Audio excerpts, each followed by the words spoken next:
Yo, what's up, you guys? Aubrey here with another guide. Long time no see. Today we're talking Mistweaver, my old main. I'm recently starting to get back into it, and I must say, it's honestly not that bad.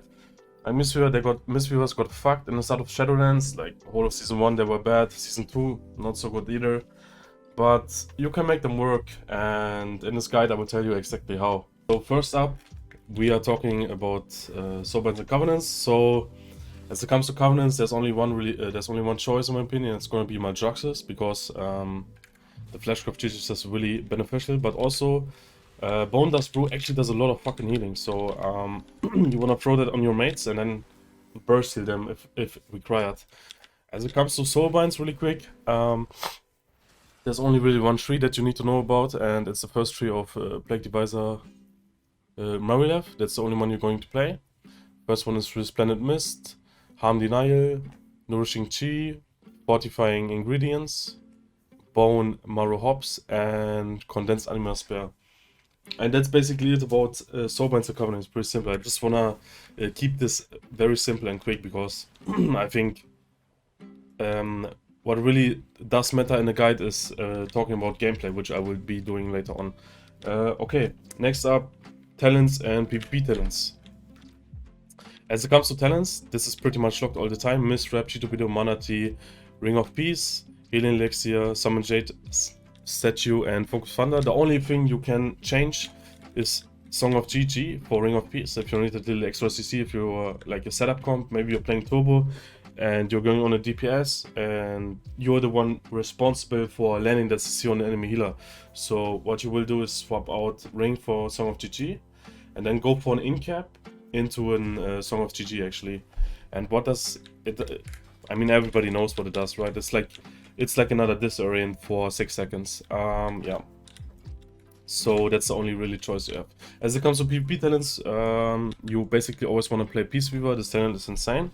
Actually makes Mistweaver kind of viable because you can actually ring, or like if you play against a warrior and he's playing Kyrian, for example, you can Peaceweaver your allies out of the ring because it's a immunity to all magical damage and harmful effects, and you can do that to Fear as well. You can Peaceweaver Fear, for example, and on and on. It also reduces the cooldown of revival like by half, so you get another CD in that term. Second talent will be Omniscience all the time, probably. Maybe not against cards at least, but against minis I would play this all the time because as a Mistweaver, like the main issue is that you're just dying in like if somebody touches you, you're dead in 1 second basically. So definitely kind of always want to play Omniscience. And here we have a little bit of variety. Send Focus T is my default pick here. Aura Mastery, it's insanely OP in my opinion, or like it really helps you out in some cases because the only time your allies can die is when you're locked out. And kicks are brutal for Mistweaver because you do not have any cooldowns. Like the only tool that you have is your healing, right? And so if you get kicked, it's basically over. And Send Focus T really does help with that. Grapple Weapon is not so good in this meta, I would say, and especially the comps you're going to play, Red Warrior, Turbo, maybe Boomkin Elle. I wouldn't say that you play Grapple Weapon, maybe against RMP if you play Elle Boomkin to stop a go, but I would probably rather go for Send Focus T. There's actually some Thunderous Focus Tea here. This is a talent I would maybe play on Blade's Edge or some arenas where you can knock the enemies off. I mean, you can play this in 2s, for example, if you need that little extra CC and you're playing on Blade's Edge and you can knock the enemies down. Might be good. I would swap this out for Send Focus Tea in 2s, for example, but in 3s, not so much. Dematerialize, this also was added with 9.1. But this is actually really bad. It doesn't do anything, it doesn't help you in stun. If you're stunned, you want to port out instead and you don't want to really tank that damage. The other talents are Contact Magic got like changed and it's basically useless now. This is definitely not good. You can consider Healing Spear into Affliction and SPs. It might be actually good if you want to go for the dampening style. Could be a valid option if you face that comp, and if you're struggling with healing, might just try out Healing Spear and tell your LS of course to run through them because otherwise it's useless. And finally we have Crystallizes. I would play this. I would play this if you don't need Send Focus T. If you don't need, if you're playing against immediately, like for example, Warrior Windwalker or I don't know, Red Warrior, you don't necessarily need Send Focus T, right? So you can get a little bit of extra cooldown reduction on your cocoon for some extra healing and like having a shorter CDA. But yeah, that's about talents. Let's get to the next part, which is stats and gear. We keep it simply there. We keep it simple there. As it comes to stats, you definitely want to stack all out versatility, get as much as you can get. That reduces damage taken and also increases damage done, healing done for you. And the second stat would be mastery. You can go around. I would honestly get around 6% haste because it might help with casting a Snooping Mist into Vivify a little bit.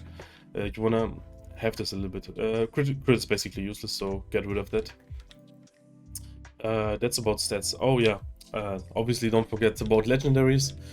I would say you will be playing Cloud of Focus pretty much all of the time. What I would do against RMP, I would actually, I don't have it though. I would get, where is it? I would get the Zephyr's Proclamation legendary as my second choice against RMP. Might help a little bit, but that's about it when it comes to legendaries in my opinion.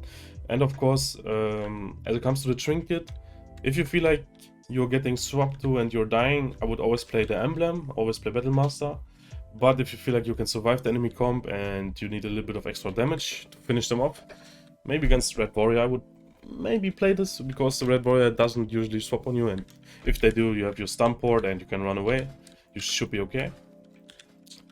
You can play the Shackles as well, but it's gonna be either the emblem or the Shackles. But yeah, most of the time you're gonna play emblem. That covers up the basic part of the guide, and now we are talking some arena gameplay. Okay, this time around we're gonna change this guide up a little bit.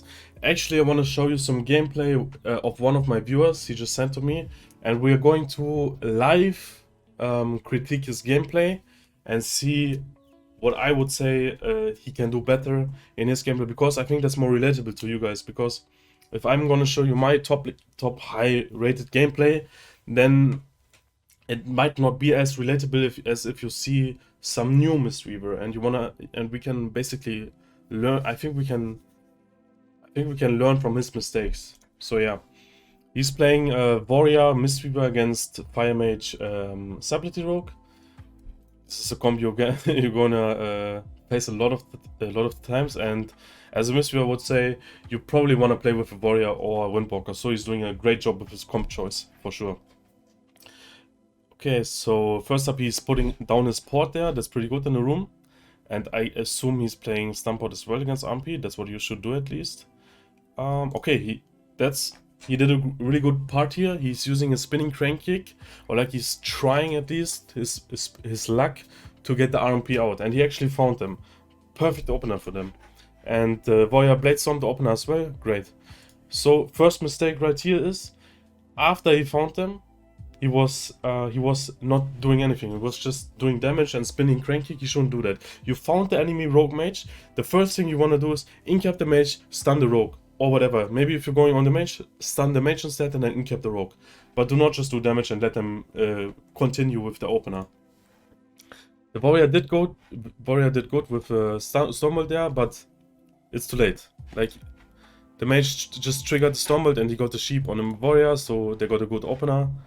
And yeah, I mean, they fucked it up a little bit, so it doesn't really matter, but still you could have played a lot better. Here we have a nice leg sweep on the rogue. That's awesome. Against rogue mage, the problem is you cannot really tunnel one target. The problem is you probably want to kill the mage, but if he's kiting too much and the rogue is on your ass and hitting a warrior all the time, or you want to swap to the rogue instead if you cannot really hit the mage. So it's really it's a little bit of tricky sometimes. So here we are just seeing the rogue just got a re with his vanish and the warrior's on the mage. You can always dispel DB. So if you have time, always dispel DB so he can kick the sheep. It locks down the mage completely. So here they sadly got another setup, so that's gonna be trinket. But the trinket was okay because they used Shadow Blades in that go. You can always trinket Shadow Blades. and it should be okay. This cocoon was a little bit of an overreaction. You were completely fine in my opinion. Shouldn't have done that. If you trinket early, try to hold your cocoon, because they usually don't really have the follow-up damage to kill you anyways if you trinket early. So yeah. Okay, you found him again, but you saw, like, the rope mage is just trying to do a go over and over again, and you are basically trying to keep them in the fight. You want to keep the rogue as much as possible, while your warrior is hitting either the mage, preferably if you can hit him, or you must go on the rogue, but they both can kite a lot. So here right now, they got another good go. You have to make sure that you always line of sighting the mage. Like, do not stand in the open middle like this. This is really bad. This gives the rogue mage just endless opportunities to make goals, and you really want to avoid that for sure. So here right now he's doing a great job. He repositioned his port. They're doing a great go on the rogue, and he got a vanish, of course. He's playing the conduit, which reduces vanish by, like, I don't know, by min or something. Not sure how it works exactly. But he got him out again. Dude, this rogue is getting rogue's getting found left and right here in this matchup. So yeah. Basic gameplay here, you definitely want to pump this mage as hard as you can get. What you could do is, like, you could help your warrior with a leg sweep maybe on the mage, so you could pump him. But here, yeah, you overlap Stormbolt with Incap. I mean, it's fine, you stop their go. That's alright. You should always look for an Incap when they're trying to set up. They usually an RMP will try to set up with a cheap shot on either you or the warrior and cheap off of it, and then kidney the main target. They can also kidney you for longer CC, but they usually do it the other way around, because the rogue will get a lot of rees. So here right now you could have dispelled DB, but it's fine, he got cheap shot anyways.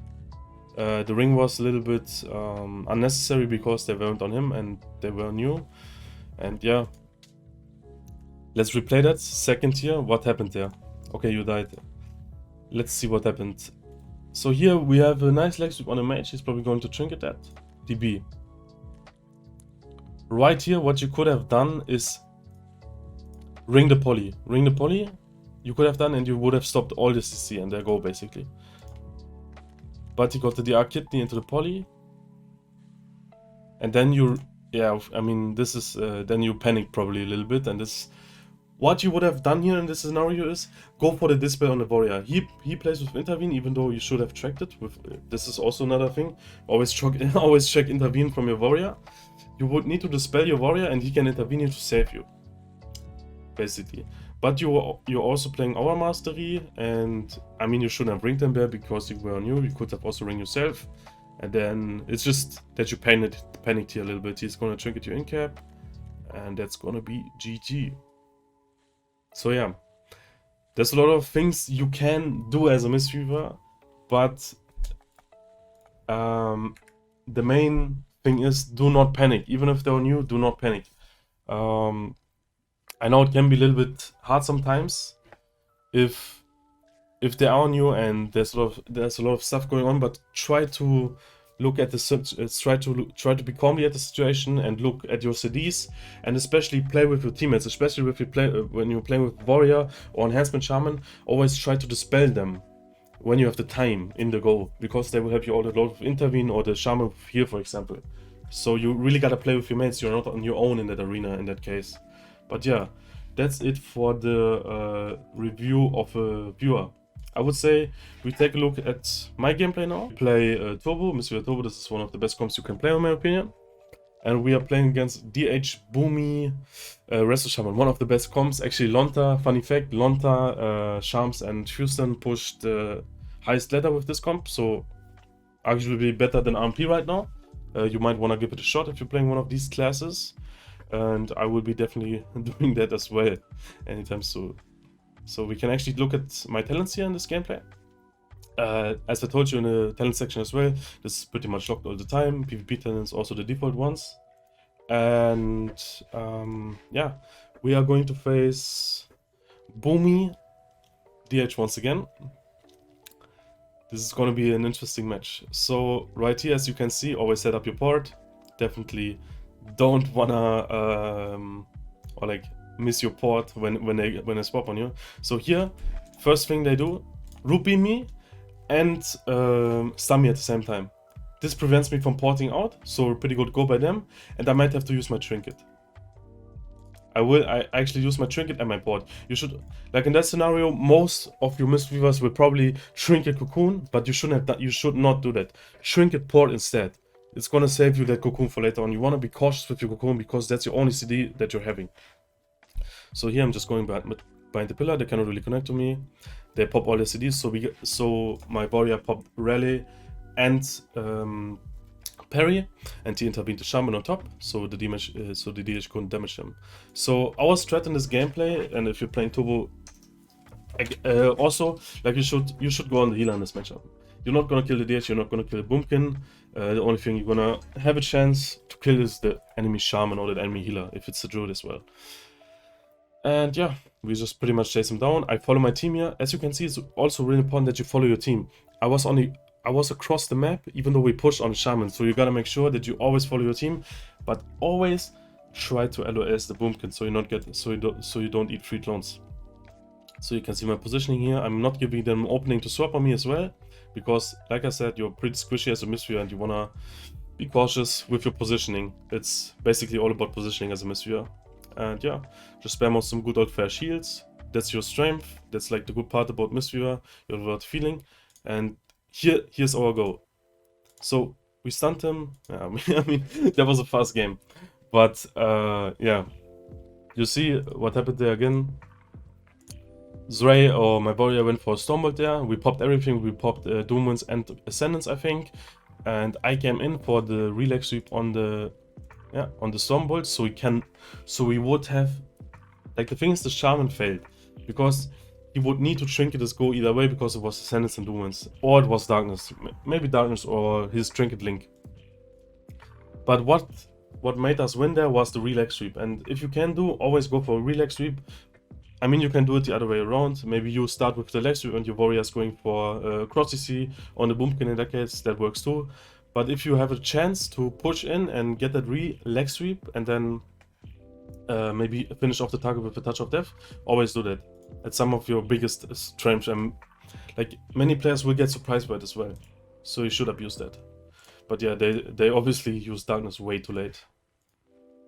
Alright guys, that's it for this 9.15 Mistweaver guide. I hope I could help some of you guys out with your Mistweaver gameplay. I know we're having a hard time right now as Mistweaver, but do not give up. 9.2 actually doesn't look too promising for Mistweaver, sadly, but I think you can make it work. Obviously, rank 1 will be a little bit hard. I think there's only one Mistweaver Panzer rank right now playing Ele Boomkin, so that comp might be a little bit better, but that is really a carry comp and it depends on your Shaman and your Boomkin to carry you. I would say the best comps to push Glad is Turbo or Red Warrior as a Mistweaver, so either play one of them. DH Boomkin could work as well, but it's either one of these three comps. Well, I mean, that's it for this guide. I hope you guys enjoyed it. Leave a comment, leave a like, and you can find me daily on twitch.tv/aubreyxth, and I would appreciate the sub. And yeah, see you guys in the next one. Peace out.